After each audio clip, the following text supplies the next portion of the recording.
కుటుంబాలకి ఆసుపత్రిలో ఉన్న వారికి అండగా నిలబడుతూ రాష్ట్ర ప్రభుత్వం కూడా వారికి పూర్తి సహాయ సహకారాలు అందిస్తాం. అంటే ఇవన్నీ అంటే ఒకటి స్టీల్ ప్లాంట్ మన ఇక్కడ ఆంధ్రప్రదేశ్లో ఇది ప్రైవేటీకరణ జరగకూడదని కోరుకున్న వాళ్ళలో ముందుండి గత కొన్ని సంవత్సరాలుగా మేము ఇది మా కోరిక.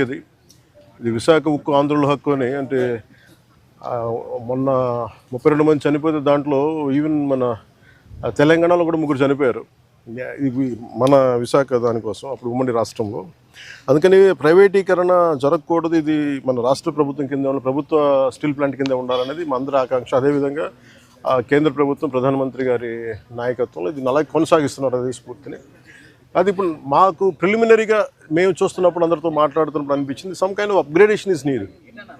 అలాగే క్యాప్టివ్ మైన్స్ ఉండాలి అంటే అది ఏ స్థాయిలో ఎందుకు జరగలేకపోతుంది అని అనడానికి అంటే ప్రభుత్వ పరిశ్రమలు కానీ ఎందుకు కాయలా పడుతున్నాయి, ఎందుకు వెనకబడుతున్నాయి అంటే ఆఫ్కోర్స్ సర్టన్ మేనేజ్మెంట్ ఇష్యూస్ కావచ్చు, లేదంటే ఓవర్ ఎక్సెసివ్ లోడ్ ఏదైనా ఉందా, ఇవన్నీ ఎందుకంటే కూర్చోబెట్టి ఒక కోణంలో నుంచి ఒక దృక్కోణం నుంచి చూస్తే సరిపోదు. సో దీనికి సంబంధించి నేను ఇందాక మన సోదరులు మనోహర్ గారితో మాట్లాడుతూ ఏం చేద్దామంటే ఒక్కసారి నేను స్టీల్ ప్లాంట్ కార్మికుల అసలు ఏంటి, మీరు స్టీల్ ప్లాంట్ గురించి మీ అభిప్రాయాలు ఏంటి, మీ సమస్యలు ఏంటి అనేది నేనే ప్రత్యేకించి ఈ గొడవ కొంచెం వీళ్ళందరికీ